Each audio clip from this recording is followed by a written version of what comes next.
Are we recording? Are we? I've done that accidentally. I'm sure you can edit that bit out. Okay, so I'm going to admit everybody, and then my crew will start to come in and take a seat. Great. And anywhere you like, that's fine. Oh, wow, this is so great. Hello, everybody. Welcome to you all. So lovely to see you all. You'll notice that you're on mute, and so we'll keep you on mute until the end. But if you want to send some questions through during the night, please just use the chat function. So admitting all, great. And there's some familiar faces. There's some book club people. There's Di and Beverly, who've decided not to brave the rainy night in Brisbane, and they're tucked up nicely at home. Welcome, everybody. You go through. So we're doing. So this is a. So we're yeah. You can all jump up. You can wait. You have to start. Okay. Oh yeah. So we're doing this as a really different kind of event for us. So it's a book club, and you're obviously all joining us on Zoom, but then I also have some of my members of the book club here. So there's going to be about 10 or 12 of us. So we're all going to sit around here and participate as well. So we're joining from all different ways. And I can't believe I got the technology to work, but there was a young person in the house and they managed to get it to go. Anyway, yeah, pretty much so. Okay, so I will keep admitting people when I remember to do that. Great. Okay, so let's start. So my name is Fiona. I co-own Avid Reader Bookshop, and I also run this book club. This is probably one of our oldest book clubs. It's called the Open Book Club, and we've been going for 20 years or so. Wow. And we are tonight joined by two very special people. We are joined by Claire Thomas, who's the author of the performance that we're going to be talking about. And we're delighted that Laura Elvery is here to do the In Conversation. And Laura, we did Laura's book just 2 months ago. So I will keep admitting people. So anyway, I'd like to begin the evening by acknowledging the traditional owners on the land where we are sitting and zooming from, and that's Yagara and Turrbal. This land has always been a place of storytelling, and we hope to continue in that very long tradition. But I also acknowledge that you're zooming in from all around the place, and I like to acknowledge the traditional owners of where you're sitting, lounging, and looking very comfortable. And now I will hand over to Laura Elvery, who will be doing the In Conversation. So as I'm admitting people, don't forget that you can send questions in the chat box, once I can remember where the chat box is. And then we'll also have questions from the audience as well. So Laura Elvery is a writer from Brisbane. She's sitting in her beautiful library just up the road from us. She's the author of 2 short story collections, Trick of the Light and Ordinary Matter, both published by UQP, who just last week were the small publisher of the year at the Alvarez. Yeah, so yeah. And the Alvarez Australian Book Industry Awards are like the Oscars for booksellers, publishers and authors. And did somebody else win an award last week, Fiona? It wasn't me. Thank you. Who was it? Well, we may have just slipped in and won the Australian Bookshop of the Year as well. So I know. But it was like the Oscars where there was red carpet and booksellers, like, we don't get out very often, especially after the last 2 years. You couldn't get us off that stage. We're having our photos taken. Just shameless. Congratulations. Okay, now I'm going to hand over to our official hosts for the night. Please, everybody, welcome both Laura Elvery and, of course, Claire Thomas, author of the performance. Yay! Thanks, Fiona. Hi, everyone. As Fiona said, I'm up the road from avid readers, so I will acknowledge the Jagera and Turrbal people as well as the traditional custodians of the land, and I pay my respects to their elders. Congratulations, Claire, on your brilliant second novel, and welcome to Avid Reader and to Fiona's Open Book Club, everybody. Thank you, Claire, for joining us from your lovely home. We were talking just before about how there are plans in place for small children if they happen to burst through, it's okay, the membrane that is your office. Mm-hmm. Welcome. Maybe. Thank you very much for having me. Claire Thomas, Claire Thomas is a Melbourne writer. Her acclaimed first novel was Fugitive Blue, which won the Dobby Award for Women Writers and was long listed for the Miles Franklin Literary Award. This was about 12 years ago, wasn't it? That's a great number of years. It was. Claire holds a PhD from the University of Melbourne, where she taught literary studies and creative writing for many years. So tonight I have a range of questions for Claire, and we only just met properly face to face here, which is really lovely, but we've been emailing and texting each other for a little while to sort of prepare for this. But I'm going to begin with a bit of an overview about Claire's beautiful novel, The Performance, which is, and I know some of you have read this book tonight and some of you might not have, so we'll be a bit careful about some spoilers and things like that. But we're also assuming, it's really nice to talk about a book when we know, as Fiona's book club is so well read. So it's a novel about three women, Summer, Ivy and Margot, who are each shaped by the play they're watching in an air-conditioned theatre in a modern Australian city. The play, although it isn't named, which is very interesting, is Happy Days by Samuel Beckett. The Australia inside is besieged by questions of wealth, class, race, parenthood, love, survival, and ageing. The Australia outside is being ravaged by bushfires and the air is filled with smoke. Summer is a theatre usher, quite used to missing the start of the show, and her mind is elsewhere tonight with her girlfriend April, who is helping her parents during a mountain blaze. Ivy, with her inherited wealth but her complimentary tickets, is being courted by the theatre's foundation as a possible donor, and her thoughts during the play turn to her two babies. And Margot is an accomplished literature professor who spends much of the show musing on what remains of her career and on her sick and aging husband. The performance is so clever, compelling, insightful, and deeply moving. So tonight I have questions for Claire about the book's structure and themes, its backdrop, and Claire's writing process, because as Fiona said, I'm a writer and I know a lot of people in the audience are as well. So it's nice to sort of get down to that nitty gritty, but there will be time at the end for audience questions as well, just like Fiona said.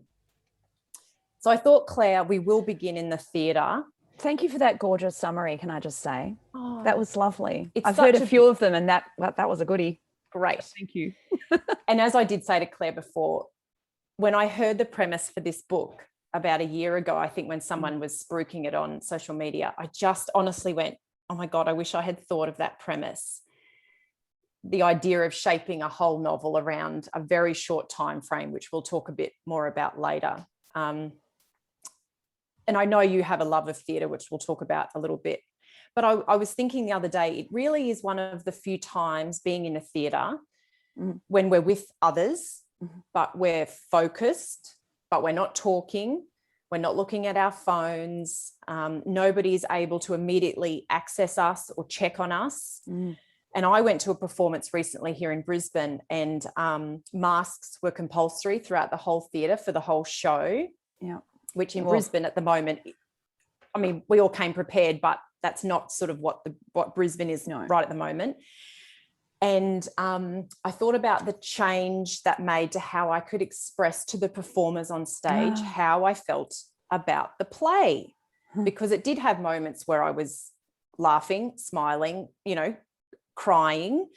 So even, and then I also thought about my companions, and I thought, I hope they know that I'm enjoying this, and are they enjoying it? It was, so even in the crowd, we're sort of undertaking a performance. So Claire, can you tell us about your background and your love of theatre and dance? Yeah, so I think it's safe to say that my childhood was dominated by ballet. That was my whole reason for being, I thought. I used to write on my school books, I live to dance and dance to live. I was not low key about it at all. And that was it's a very consuming world. And I won't go into my whole story on stopping dancing, but I mean, I left school and I was full-time, and except to say that I remember reading a memoir about a nun who left the order, and it resonated with me. So that sense of a lost vocation and a world where you know how to operate, and so that's it. That was a lot at that age, but I absolutely adored being on stage and performing, and that whole and for me as well, it was my collective kind of group thing. I mean, and I never played team sports. That's been my kind of team activity in life, is performing. And so as a sort of way to ease back into any kind of normal life, I got very into acting and drama. And I did a lot of that. And my undergrad years at uni were completely dominated by uni theatre, which was just incredibly formative and just full of the best people. And, some years I was doing like 3 productions in a semester, and it was just so fantastic. And but it sort of stayed there. I didn't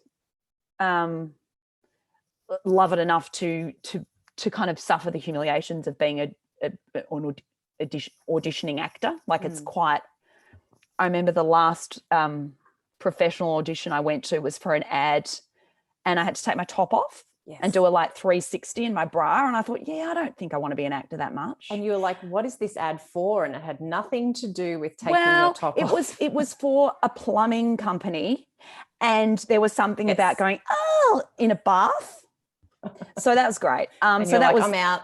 Yeah, that was my acting career. But yes, there's a love of that, the sort of bubble that can be created, and the delicacy and the magic of live performance that I still can experience from the other way. You can still summon as an audience member.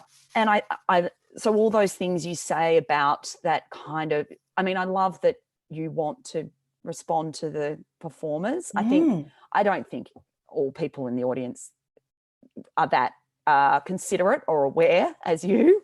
We're all just sitting here like this, and I thought, they need to know. But you sort of do the up claps, and there's a lot of, and there's a lot you can show in your posture, and the slumpiness, and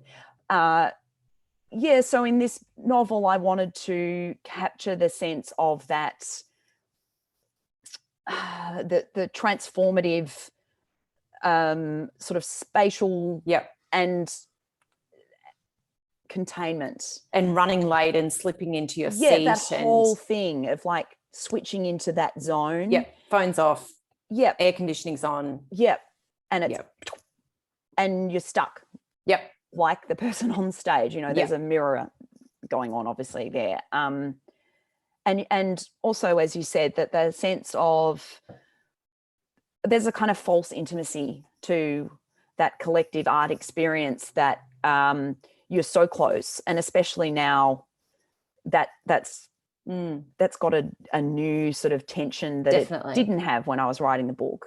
But that sort of proximity to people that you don't know,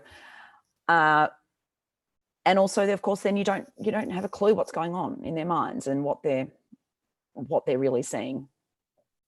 But with your three characters, that's really the beauty That's of it is we are seeing inside three people's minds. Running late, someone else is running late. Yeah.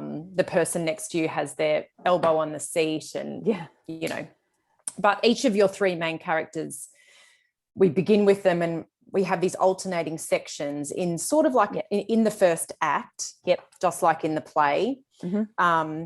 Then an interval, which we'll come back to later if that's okay, and then a return back to these three women with a bit of a change of pace, I think, in the writing of that second act. Mm-hmm. So how did you hit upon those structural choices, that it wasn't going to be, one omniscient narrator, that it wasn't just going to be one character, that we would come back to these women a couple of times throughout the novel?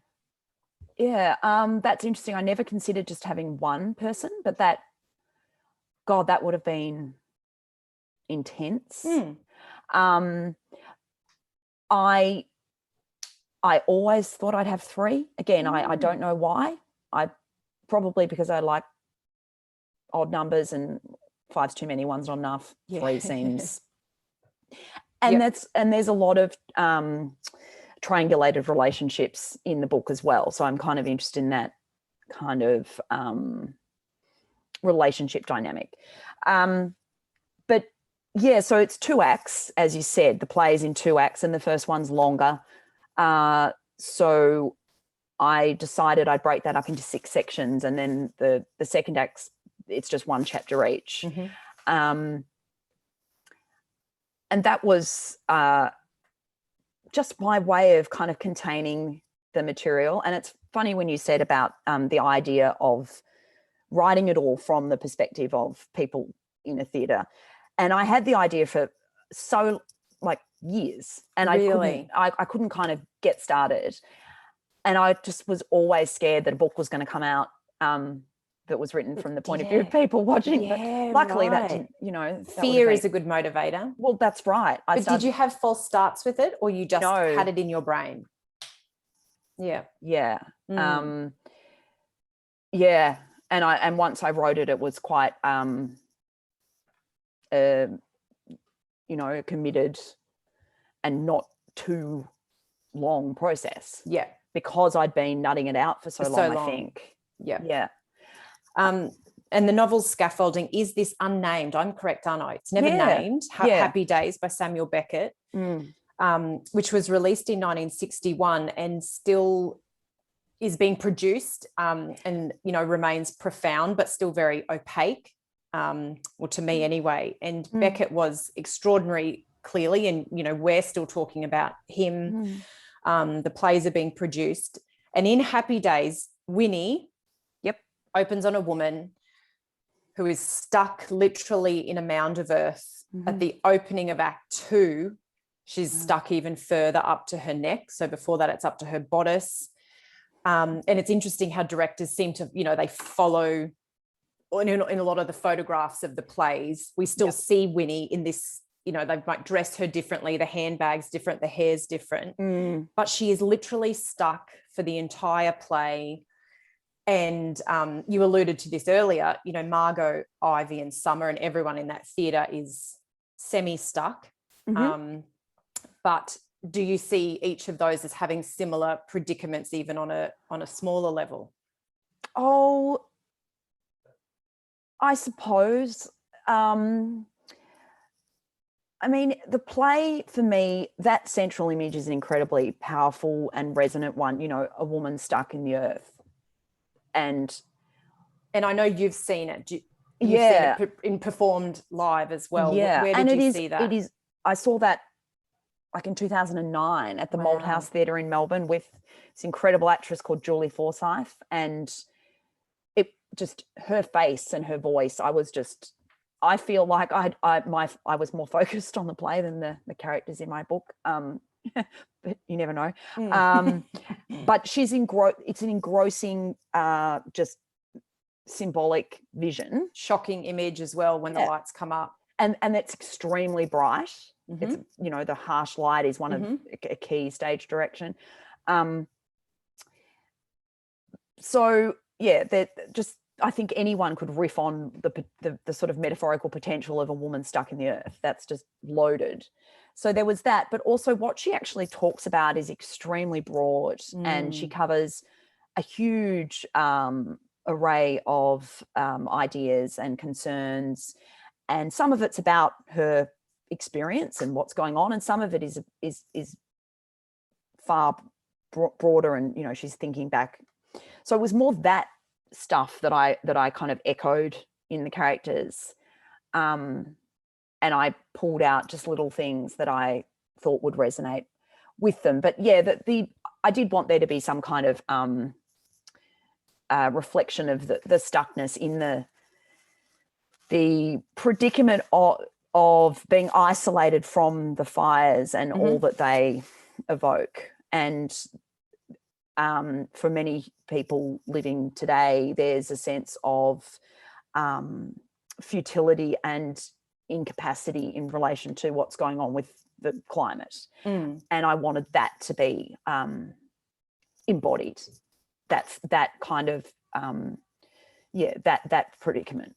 For and as a play, like, it is such a fascinating choice as a writer, I think, because so little happens, that perhaps that did allow you to have these women, you know, I mean, she says, like you said, Winnie ranges across a whole variety of topics, but you could have chosen, you know, a melodrama with doors opening. You could have chosen Hamlet, all of these other things that, like, the fact that it is so simple and basic, quote unquote, is that easier in terms of form and the restrictions that it provides, or a play where there was more going on, where the characters could be stimulated by more things. Yeah, I think that's interesting. I feel that that was sort of one of the key reasons why I chose it, because not much is going on. And so I didn't want it to be a play that you needed to have prior knowledge of to understand the novel. So it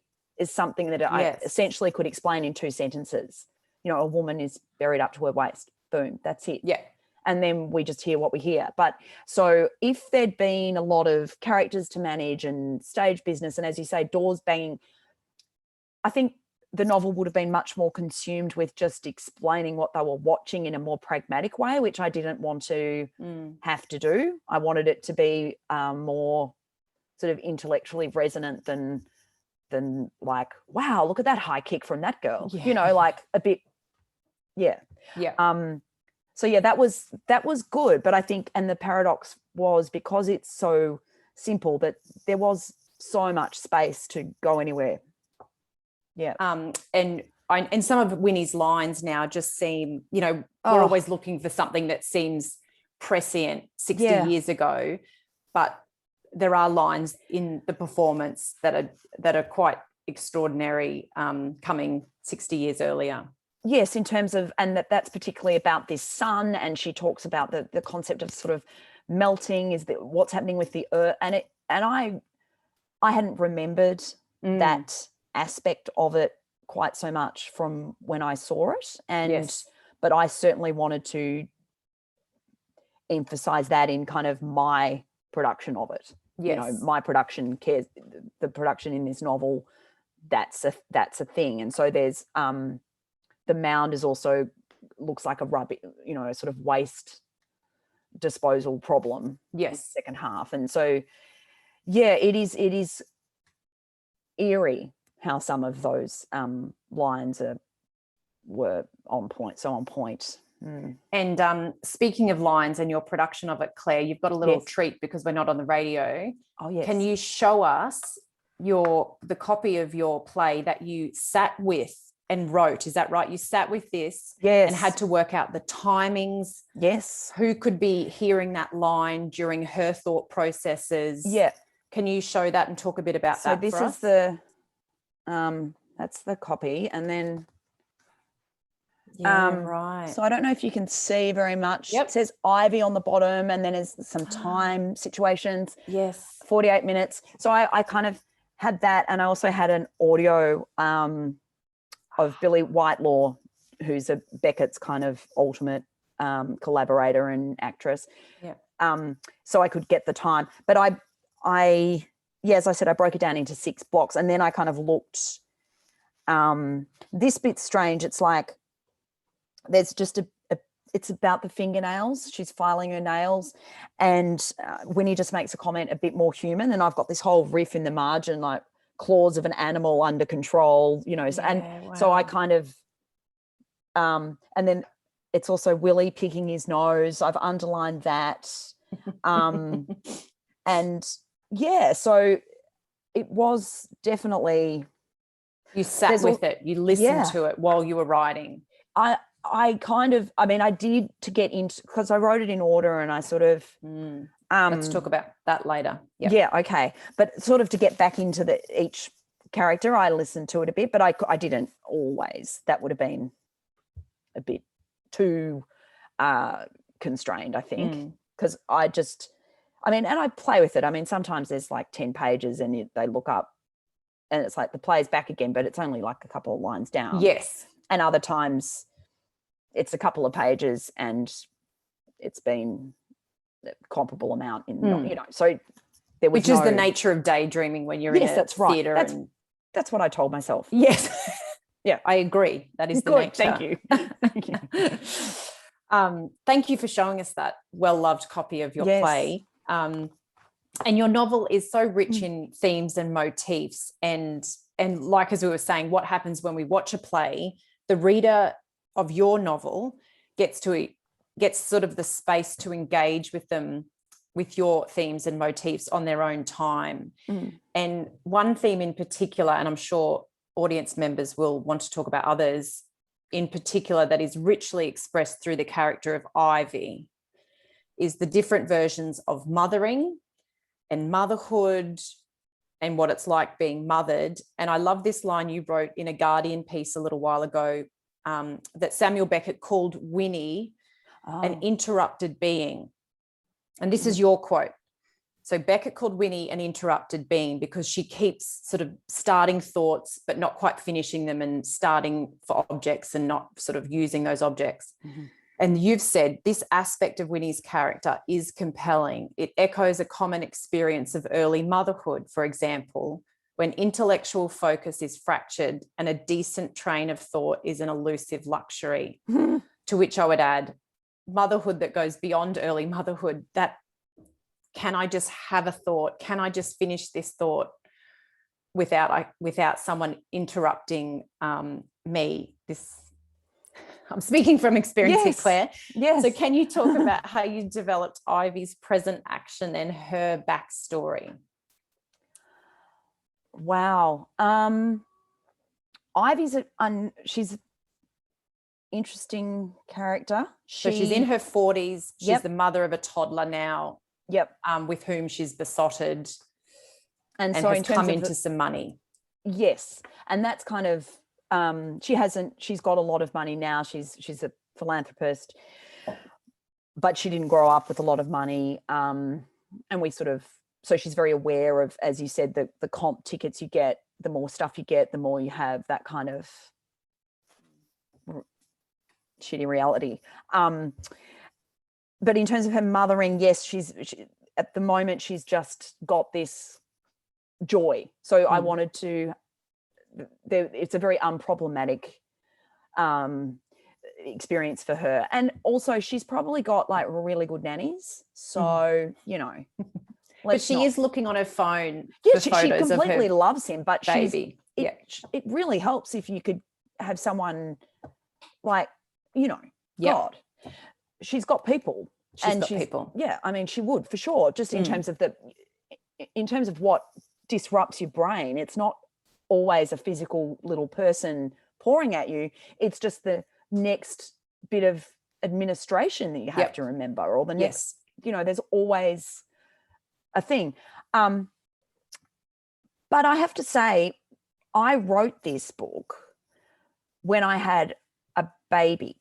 And so he changed my thinking around, because I've got 3. So, and I had different sort of experiences each time. But this third one was an extremely consistent sleeper, and he would sleep for like 2.5 hours. I love him. Yeah. Oh, yeah. And I was just like, yes, at last. But he couldn't sleep in a cot. He'd have to be in motion the whole time. So I would literally walk for sometimes 4 or 5 hours a day if I did both sleeps. Yeah. And oh God, I got some train of thoughts going on then. And that was incredible because it was a literal, and I think that's part of the reason why this novel's so obsessed with mobility or stasis or momentum or, you know, all that kind of stuff. Because I literally wrote a lot of it as I was pounding the pavement with this kid. And I'd know, like, the sleep in the morning would end and it'd be like, well, just feed him a couple of times and then I'll get another one in the other. And it was the most clear rhythm I'd had. And did you come back to your desk after the walk? And I always fear that I'm going to forget that thought if I don't write it down. I wrote lots of things on my phone in a way that I would have thought was like not right. That was the other thing. I got over the kind of, you know, I had perfect spaces to write in the past and I didn't write anything. Yeah. So absolutely. It was when I stopped trying so hard, I think, that and yeah, I'm getting better at moving away and being in a separate space and actually successfully switching off from children. So I wish that for you, Laura. Yes. It'll happen. Says you with them at the door right now. No, I haven't even heard. I think they're not a peep. No. Summer, your youngest character, and Margot, the oldest, are equally compelling, and in them is the theme of loss, let's say. So there's the expected catastrophic loss environmentally, clarified through Summer's fears about the bushfires and beyond. And then I'll call them smaller losses. Ivy, in terms of the world, Ivy has earlier lost. She's lost a baby in tragic circumstances. Margot is sort of losing a version of herself and her marriage to her unwell husband. So how did Summer and Margot, the two other characters at the other spectrum, evolve? And at what point did you know that the novel needed them? I started with Margot. Okay. So Margot, I started and I just started with a woman sitting in the theatre watching a woman sitting in a stage, and she became, and that was Margot, and she's much older than Winnie, but that kind of evolved, and I wanted to write about the university kind of environment, but I didn't want to write a younger early career academic, say.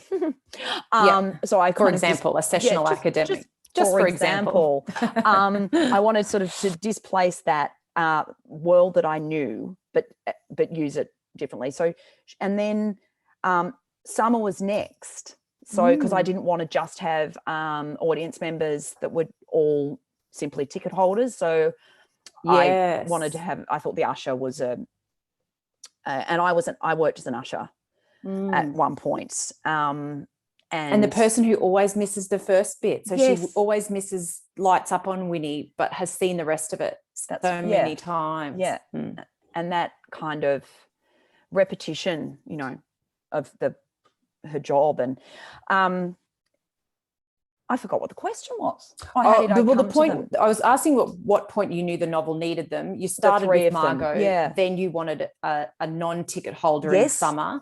And then someone who's seen it a lot.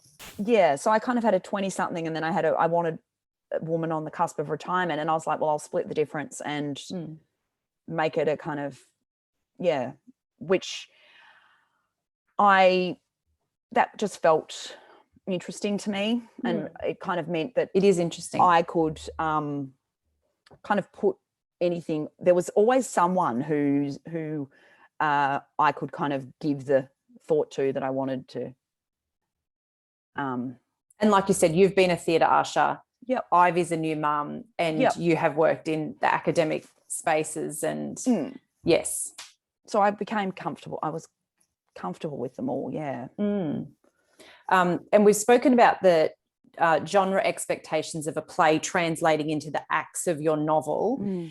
But what about that very, very clever and arresting, you know, it does come as a surprise when you're reading the performance, that interval section of your book Can you talk about that part? And when did you know that that was something you wanted to write and that you were going to write it in that way? It looks different on the page. Yep. Well, as I said, I did it in order. So I was kind of like, the interval was coming. And I knew I couldn't do it in the same way because it wouldn't, and I didn't want to sort of jump around between the characters, but I didn't want to suddenly lose them. And I hit on the idea of writing them as a play script. So just to really amp up the meta in the whole book and to just add another layer to the whole concept of performance and who's performing and where's the essential thing. Is it in the thinking of these people, or is it in their bodily actions that the reader then gets to watch? Finally gets to see what they're doing and how they're moving. And is that more real than being inside their heads?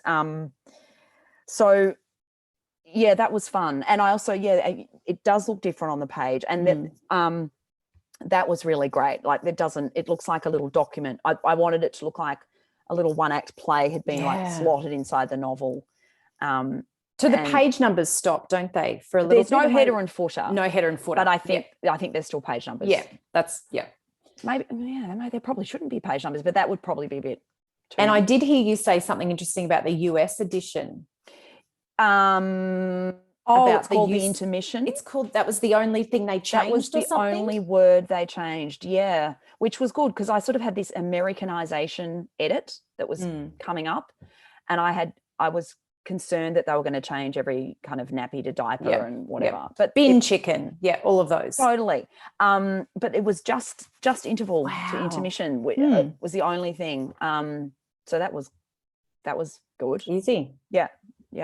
I want to move a little bit to the craft of this a little bit more. Anne Lamott, in her famous writing handbook, which a lot of people here might have read, called Bird by Bird, which Fiona sells, and I've bought from Fiona before. In Bird by Bird, Lamott says, in fact, the only way I can get anything written at all is to write really, really shitty first drafts. The first draft is the child's draft, where you let it all pour out and let it romp all over the place, knowing that no one is going to see it and that you can shape it later.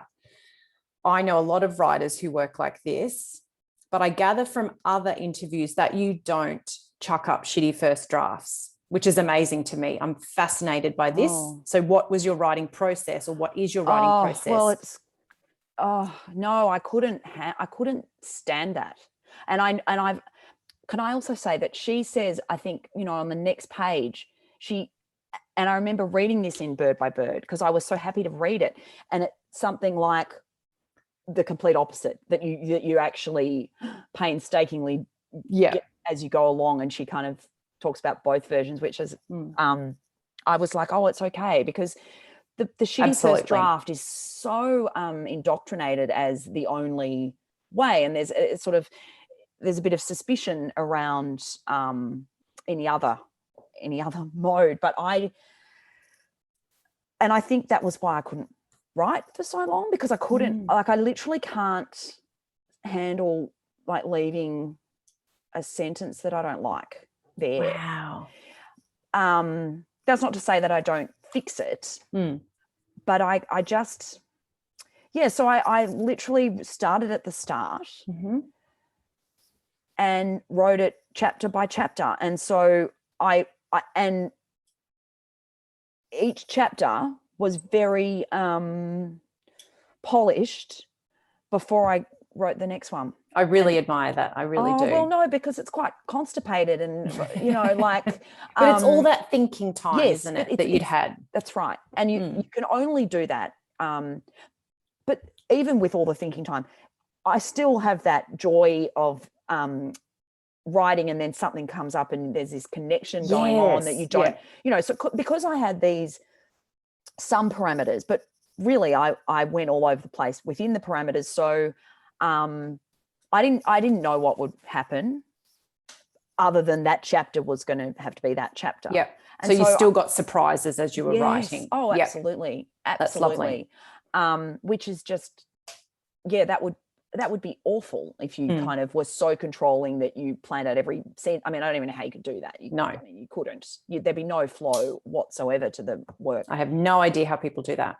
Well, I don't think they could really. But so, yeah, I mean, so I did it.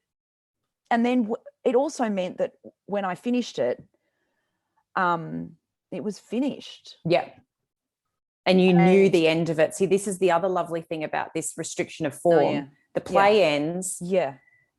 If people haven't read it, we won't say what happens at the very end, but it does end at the end of Happy Days by Samuel Beckett in some shape, doesn't it? And that's the end of your novel. Yeah. Yep. And so when I started chapter 6, I was like, oh, and I felt the last chapter for, Margot was the last chapter for Margot. Yes, the last time we'll see her. Yeah. And then I didn't show it to anyone either the whole time. It's also because I do so much reading, and I'm brutal about my own work. Like, I think that I can trust my judgment if I let myself, like, yes. And as much as that's that important. can be like, no, that's shit, and I think it usually is. When you get rid of something, you're getting rid of it for a reason. So yeah, that's kind of the big process. That's amazing. Now, Claire, we're going to jump to audience questions in about 3 or 4 minutes, I think, Fiona. I've just got another couple of brief ideas for you that I thought about while I was reading the performance. American writer Jenny Offal covers a lot of ground about the climate emergency in her novels, and she says of her latest book, Weather, which is incredible, the question I was thinking about in this book was, can you still just tend your own garden once you know about the fire outside its walls? And I know she's not talking about a literal fire, but you wrote the performance, correct me if I'm wrong, before the deadly 2019-2020 fires. But I love how your novel addresses so many urgent issues. Can you talk about timing and urgency in this book and how that came about? Yeah, I mean, for me, I feel like writing something contemporary, I had to address that reality. I couldn't just pretend that wasn't a factor in this life that we're in. And I didn't want to write about what if in 20, like a sort of pushing the problem forward, displacing it into the future. I wanted to do a sort of how do we feel, and to capture the kind of pressure that can have on people. So it's everywhere, and in their different ways, they're trying to grapple with it while also being a bit removed from it. So that 2 hours. Yep. Exactly. And Summer is particularly aware of the absurdity of doing nothing, and or not doing enough, and she's so agitated by it. Yeah, isn't she? She is, because to her it's just self-evident, and it's so exasperating that people with power are still stuffing around and making it a political question when it's just, to her it's just so obvious. Like, look at the fish, look at the sky flying, outside. look at what. So they each have and Ivy's in an interesting position because she does have some capacity to actually affect change, because she can fund. Yep. So that's also that's an amazing position to be in. But she's not she doesn't have a God complex. She's not. Yeah, she's got her issues. She's figured out her foundations. Yeah. Yeah. And then Margot, she's just at one point she says, "Oh, I don't want to think about the bloody earth." It's just, so they're all different kind of manifestations of what privileged people in a Western country are grappling with, I think. Yeah, Thank you, Claire. Fiona, I think some people might have some questions. Am I right for Claire? Anybody can type one through, or questions from the people here. I have a question. You said, Claire, that you didn't want a busy play, but if you weren't aware of Beckett's play, could you have used anything else? Or it's like chicken or the egg sort of thing. Did you have the characters and then have to find a play, or did you have the play and then develop the characters? Because I don't see it working with very many plays. No, the idea came with the play. And so I think I've kind of justified the choice of the play because it's a question that people ask me why, and I've kind of intellectualized it and kind of broken it down. But the reality is the whole concept was with this play from the beginning. So yes, I completely agree that it would be, there's something about this play that I think, I found allowed me to do this thing that I don't think, I can't really, although I mean, there's other Beckett plays that would probably, that are similarly simple in terms of visual and stage business. But yeah, no, this was it. This one fits so well with it, doesn't it? It's just, just you feel that there's no other play that would. Oh, that's good. That's good. And I did want people to not feel alienated by the play, like they had to, do research on it. I mean, but on the other hand, it's nice if it sparks interest in the play, and you can quickly Google it, and it, so yeah. My question follows up on that a bit. You referred to the mound of earth and how that changed as one of the visuals of the play. But to me, it was all of her themes, detritus, or whatever you wish to say, in her bag around, which to me was much more visual. Did you play with that in any way in your writing of this book? Are you asking about the bag of stuff that she? Yes. Oh, yes. That's absolutely. Did you play? Did you, mold that in any way in the book? I certainly use it, and I don't refer to every object that because that's incredibly closely choreographed by Beckett, or like what moment she pulls out what object. There's some of the more important ones that I kind of really dive into all the sort of connotations is that there's a music box, and that's important, and also the gun, and there's also quite a bit around a hairbrush, and Ivy has this kind of, she makes this equivalence between toddlers kind of squabbling over a hairbruch to what Winnie's doing with her hairbrush, and only a 2-year-old or Beckett could make the possession of a hairbrush an existential question. So yes, that was great, all that stuff. And yes, you're right, it is the it's the movement in the play, the bag and the objects inside the bag is the choreography of the play. Any other questions? Yeah, so Tula? Claire, I found the book contemplating, Winnie's contemplating her days, and I found that the 3 women characters of your novel were contemplating their life, significant aspects of their life, even though Summer's contemplation was in a panicking mode, but she was obsessed with this thinking. While you were writing this story, jogging Johnny or whoever it was in the baby harness, were you solely thinking of the story evolving, or were you in actual fact contemplating a bit of a mindfulness type time of your own headspace?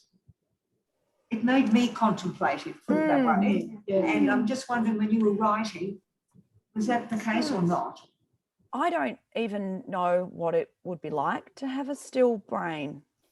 I kind of have to be, I'm not even joking. Like I honestly, unless I'm, yeah, I don't know, I'll keep things PG rated, but like I'm honestly a person who's all the time. And but I think, but yes, absolutely. There's this kind of there's a commitment and there's a real deep diving into and letting the thinking go where it's going. So I think in that way, yeah, when I was pounding the pavements with Gus, no fuss Gus, we call him, I was so focused. Yes. So in a sense, that is a kind of mindfulness, because I would be, I didn't write like, it was only when I sat down and that I actually wrote the order of things. So it would be more like I'd have this kind of image or a scene or some sort of thing that I wanted to include somewhere, and then I would put it in position when I actually was writing on the computer. Yes, but also with the thinking and the contemplative aspect of the book, I felt that because it is also cerebral in that way, I was very concerned about keeping the bodies of the people in the picture. So I wanted to really, I wanted the reader to feel as if you were sitting inside, you're inhabiting that body, and you could feel the kind of discomforts of that woman in that moment. And there's a lot of bodily stuff in there. So I feel that they're not, it all kind of works together, I think. Oh, lovely. Thank you. Thank you, Tilla. Sorry, I've just been messaged that the chat function was disabled. So if anybody's got questions that they would like to send through on the chat, I think I've managed to disable it looks fine that. now. Yeah. So please try. Sorry, my apologies for that. I didn't realise. Claire, while we're waiting, if there's a question, do you want to quickly just tell us what project you're working on now before we get some chat questions? No, you don't. I think you have to. Oh God, look at me. It's going to be about, again, it's going to be about art and books and women, and it's a novel. It's another novel. Yeah. Yes. It is going to be another novel, and I think it's going to feature a mother and a daughter and Switzerland. Yes. And paintings. Terrific. And books. So I've just like doubling down on my on my Fugitive palette. Blue. Yeah, I'm like, oh well, and I'm just going where, maybe one day I'll write a book about men and food or something, but I doubt it. I've got a question. So, Claire, I saw the same production that you saw at the Malthouse, and we were down there for a family weekend, and my family were going to the football, and I also took them to see Happy Days. And to keep things balanced. After they came out and they said, that is the worst thing you have ever taken us to. And it's become this litmus test where I'll take them, because I love theatre. I absolutely love it. It's my great passion. And I take them to things, and their first question, oh no, is it going to be better than Happy Days, Fiona? Yeah. How long does it go for? And it's very so that's what they always check. And then I'll take them to something and they'll go, yeah, at least it wasn't as bad as Happy Day. But start with low expectations. That's right. And I love that notion that you're in the theatre, you're alone, but you're surrounded by people, and that you're having this amazing relationship with people on the stage. And that is different for every person there. Yeah. One of the many things I loved about the book was that and it's not a spoiler, but we end with these three characters who are going to go off and have a significant conversation with somebody close to them. So, Well, are they? oh, I mean, this is the thing. It's just, I didn't want to keep that. I didn't want to make that, you know, indisputably so. I think that this kind of thing, and particularly a couple of them have almost rehearsed the conversations they're hoping to have, and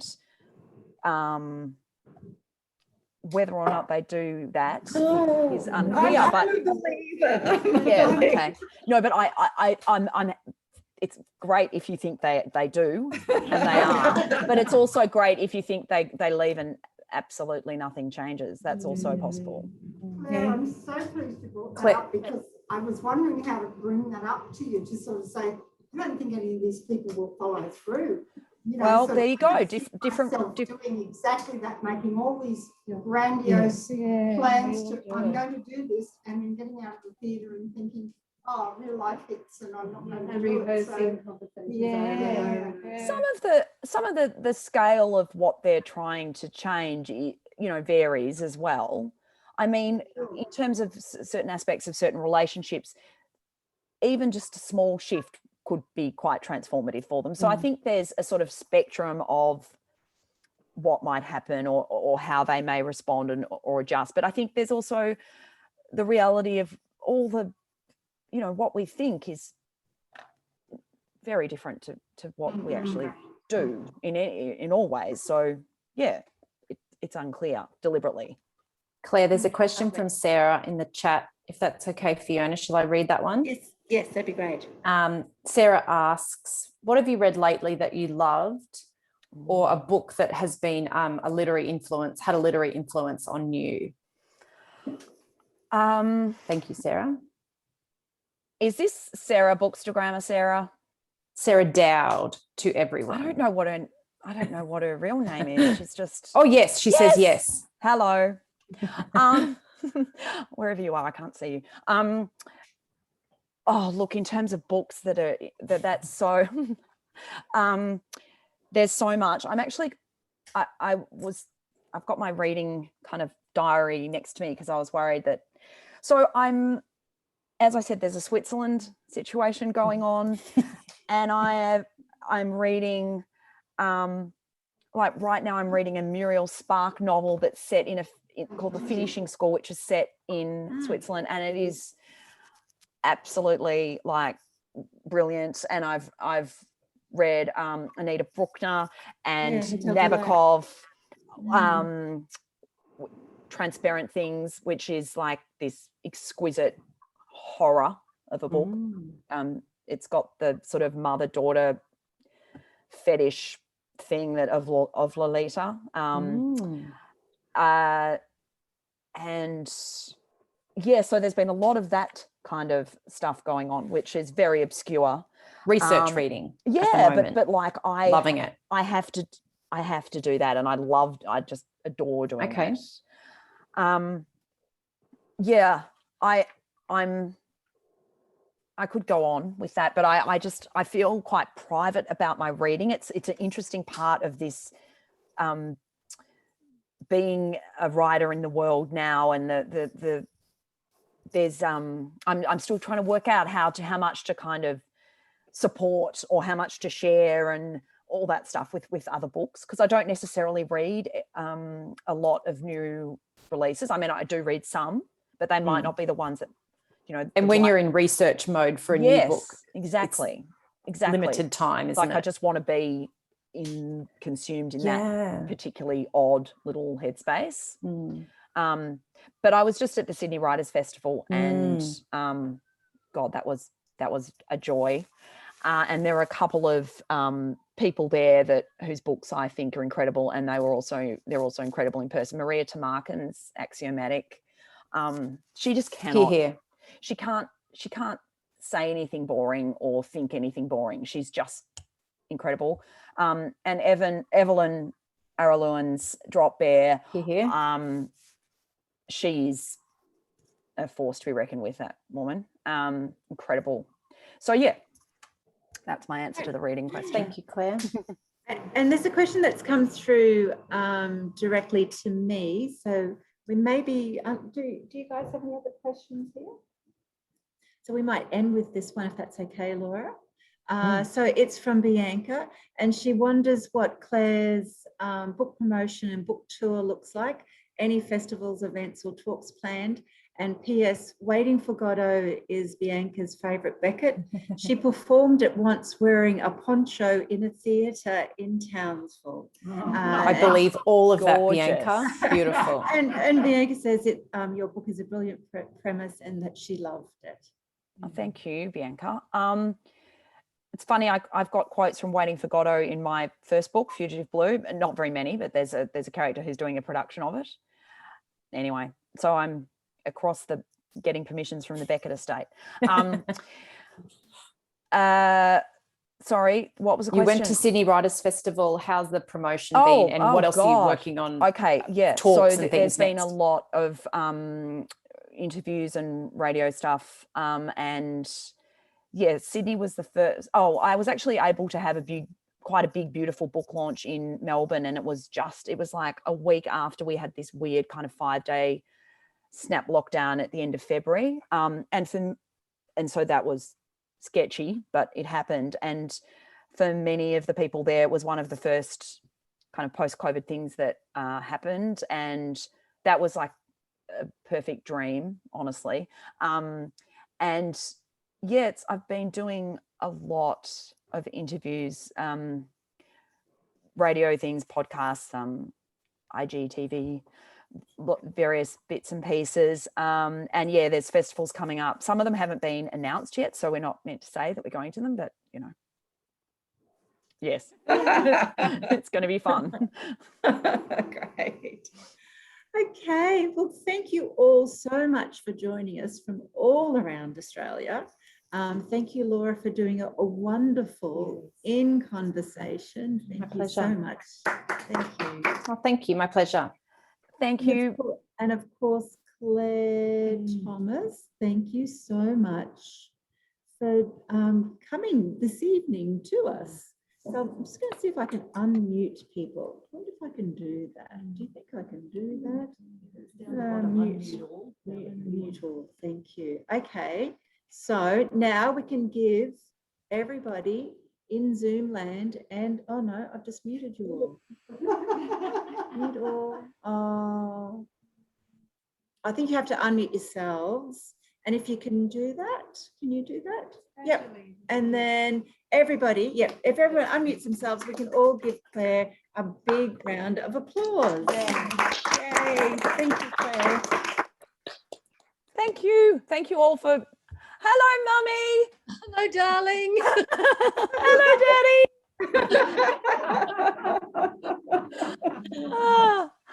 Oh my goodness. Thank you, Mum and Dad, for joining. Yeah, That's they're not. wonderful. They've heard it all before, but they're keeping on. And thank you all. Now we can Hello, see- Sarah. I can see you now. Hello.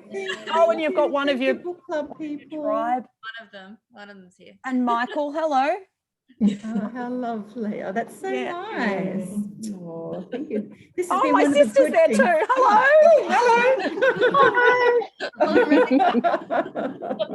Oh my goodness. Well done. Thank you. Oh, Thank you so much. Just wonderful. Thank you. It's so lovely to see you all, and it's amazing how intimate a screen can be. So thank you all so much. And so for my book club members who are there and here, next month we are doing Anita Heiss's book, Villa Galangang Dalang Daray. I've been practicing that. Good River job. of Dreams. Yeah. And Anita will be here to talk to us about that as well. So, and we'll Zoom that as well. So if you're in Zoom world, you can also join us for that. Claire, we wish you all the greatest success with the performance. So Thank thank you. you all. Laura, see you soon. See you in the hood. See ya. See you in the hood. See ya.